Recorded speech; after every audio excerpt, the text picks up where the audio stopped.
মুগ্ধ হয়ে রায়ধনী বললেন, এ তোমার কোন বাঁশি? কোথাকার ভাঙ্গা বাঁশিটি তুমি আমায় দিলে? এই বাঁশি তো একেবারেই বাজে না। বাঁশি বাজে না, বাঁশি বাজে না, মানে বাজে না শব্দে কি হয়? খারাপ নয়। বাঁশি খারাপ নয়, বাঁশি বাজে না।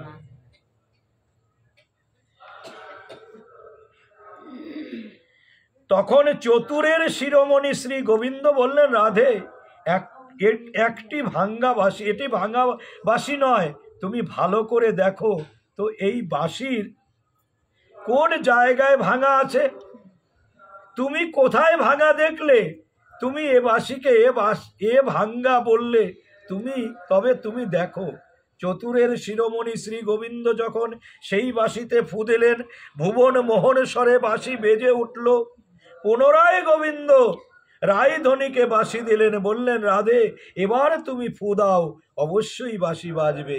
কিন্তু দুঃখের বিষয়, তাও বাঁশি বাজল না। আচ্ছা, একটা কথা আপনাদের, গোবিন্দ অনেক যন্ত্র ছিল, হারমোনিয়াম ছিল, খোল ছিল, মানে কি বলে সেতার ছিল, আরো কত কত বাদ্যযন্ত্র ছিল। এই সব যন্ত্র ছেড়ে কেন ওই সস্তা দামের বাঁশি বদনে তুলে নিলেন? তাও বাঁশের বাঁশি কেন তুলে নিলেন? হ্যাঁ, বাঁশিটা সরল, তাই তো? বাহ, খুব সুন্দর, বাঁশিটা সরল। তাই গোবিন্দ বলছে, আমার বদনে যদি উঠতে চাও তাহলে কি করতে হবে? নিজেদেরকে সরল করো। ভাগ যোগ বিয়োগ সব করতে পারি, কিন্তু নিজেকে সরল করতে পারি না। দ্বিতীয় কথা হলো, বাঁশিটার ভেতরে কি আছে? ফাঁকা আছে। তাই বলছে, তোমাদের এই ভেতরটা ফাঁকা করে দাও। এখানে কামনা, বাসনা, লোভ, লালসা, হিংসা, দেশ, এগুলোকে ফাঁকা করে দাও। তাহলে বাঁশির আর একটা আছে, সেটা হলো বাঁশিতে অনেক ছিদ্র, অনেক ছিদ্র। তবুও কেন সেই ছিদ্রযুক্ত বাঁশি ভগবান নিলেন এবং বাজালেন? বলছে, তোমাদের ভিতরে যদি হাজারো ছিদ্র থাকে, যদি তোমাদের ভিতরে হাজারো দোষ থাকে, যদি তোমরা সরল হও আর নিজের ভেতরটাকে ফাঁকা করে দাও, তবে আমি তোমাদেরকে তুলে আমার বদনে ধারণ করব।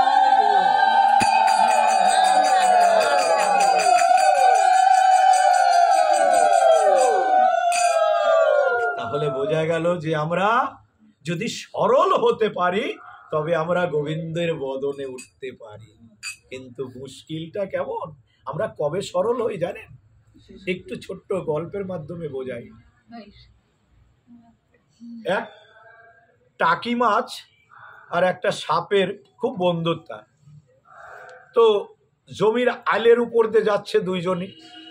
তো টাকির সাইজ তো ছোট আর সাপের সাইজ বড়, আর বেটা এইরকম এরকম করে হাঁটে যায়। তো আইলের উপরে জায়গা কতটুকু, ও যদি এরকম এরকম হাঁটে আরে যায়, ও আরে টাকি বারবার পড়ে যাচ্ছে। টাকি বলছে, ভাই একটু ভালো করে হাঁট না, সোজা হয়ে হাঁট, আমি পড়ে যাচ্ছি তো। কয়, তুই আমাকে দেখতে পারিস না তাই আমার চলন বেঁকা বলছিস। বলে না, যারে দেখতে নারী তার চলন বেঁকা। কয়, না রে ভাই, আমার খুব কষ্ট হচ্ছে, দেখ না বারবার পড়ে যাচ্ছি। কয়, দেখ আমি এর থেকে আর ভালো করে হাঁটতে পারবো না। বলে, আমার 14 গোষ্ঠী বেঁকা, আমার 14 গোষ্ঠী বেঁকা, আমি কি করে সোজা হব? তো যাই হোক, কোন রকমে গেল। বর্ষাকাল, জেলেরা জাল ফেলেছে, তো সাপও ফেসে গেছে আর টাকিও ফেসে গেছে। এবার টাকিটাকে নিয়ে তো ওই খালের ভিতরে রেখেছে, আর সাপকে মাথা থেতলায় ঝুলায় রেখে দিচ্ছে। এইবার টাকি খালের ভিতরতে বলতেছে, ভাই রে, সেই সোজাই হইলি, কিন্তু মরার পরে। তা আমরাও মরার পরেই সোজা হই, তার আগে আর সোজা হই না, তার আগে পর্যন্তই বেকাই থাকি। যদি বেকা থাকে ওই ওই হাঁপাটা বেকা হয়ে আছে, সোজা কর। মানে আমরাও ওই মরার পরেই সোজা হই, তার আগে সোজা হই না। যেমন সাপ বলছে আমরা 14 পুরুষের বেকা, তা আমরা আমাদেরও স্বভাব বেকা, সরল হতে পারছি না। যেদিন সরল হব ওমা সেদিন আমার গোবিন্দের বদনে যেতে পারবো। যেদিন আমরা আমাদের ভেতরটাকে ফাঁকা করতে পারবো, ওই যে ফল বিক্রয়িনী নিজের টুকরিটাকে সম্পূর্ণ খালি করে দিল, বলে শূন্য হলে তবেই তো পূর্ণ হবে। তা আমাদের ভেতরটা কামনা বাসনা লোভ লালসায় ভর্তি আছে, তাহলে এখানে আমার গোবিন্দ বসবে কোথায়? গোবিন্দ দেবে কি করে? এই এর ভেতরে যদি কিছু দিতে চায় তো উপচায় পড়ে যাবে। তাই বলছে এটাকে খালি করো, এটাকে খালি করো, দেখবে তুমি ঠিক ভর্তি হয়ে করতে পারবে।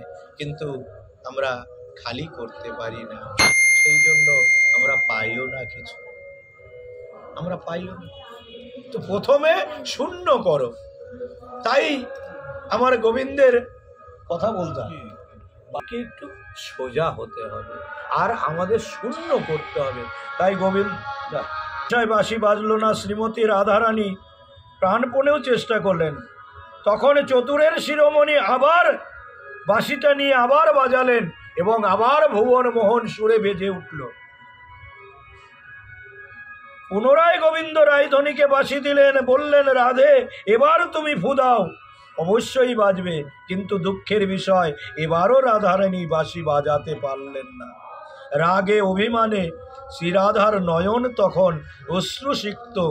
বললেন আগে বললেই পারতে, নিশ্চয়ই এই বাঁশিতে কোনো জাদু আছে। আগে বলতে পারতে এই বাঁশিতে কোনো জাদু আছে। আরে সবচেয়ে বড় কথা কি, আমার গোবিন্দর বাঁশি কেন, গোবিন্দর সম্পূর্ণ শরীরটাই তো জাদুতে ভরা। 3 বেকা, 3 বেকা। ওমা যার একবার ওই 3 বেকা ভেতরে প্রবেশ করেছে সে তো আর বের করতে পারে না। সোজা জিনিস ভেতরে প্রবেশ করলে আবার বের করা যায়, কিন্তু বেকা জিনিস একবার প্রবেশ করলে আর বের করা যায় না। যার জন্য দেখেন না এই যে এদের অবস্থা, বেকা জিনিস প্রবেশ করেছে সেই কোথায় মানে ফুলেশ্বরী, সেখান থেকে দৌড়ায় আসতে হচ্ছে।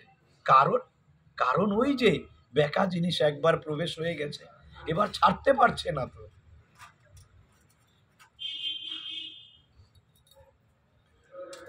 বলে শুধু তোমার মুখেই এই বাঁশি বাজবে, আর কারো কাছে এই বাঁশি বাজবে না, কারণ এই বাঁশি উন্নত নয়, এটা বাজিকরের বাঁশি।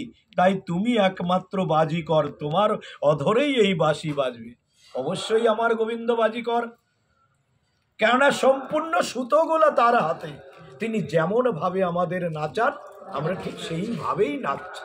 তবে হ্যাঁ, একটা কর্ম আমাদের ছেড়ে দিয়েছে স্বাতন্ত্র, আমরা কর্মটা করতে পারি, আমরা কর্মটা করতে পারি, সেই কর্মটা যেন আমাদের ভালো হয়। কিন্তু মুশকিলটা কি, আমরা কর্ম করতে করতে না ভাবি এত ভালো কর্ম করছি ফল পাচ্ছি না, এত ভালো কর্ম করছি, এই যে ঠাকুর পূজা করছি, সেবা করছি, গোপালের নিত্য ভোগ দিচ্ছি, তাও এত দুঃখ কষ্ট। ওমা তাহলে তোমাদের ওই ধরাসতীর মানে কাহিনী দেখতে হবে, শুনতে হবে। একটা গরু ছিল বুড়িমার, সেই গরুর দুধ ভগবান আর নারদ এসেছে পরীক্ষা করতে কেমন ভক্ত। এইবার ওই গরুর দুধটা ভগবানকে দিয়েছেন, নারদ মুনিকে দিয়েছেন। নারদ মুনি আর ভগবান পান করে যাচ্ছে। নারদ মুনি বলছে প্রভু ওকে আশীর্বাদ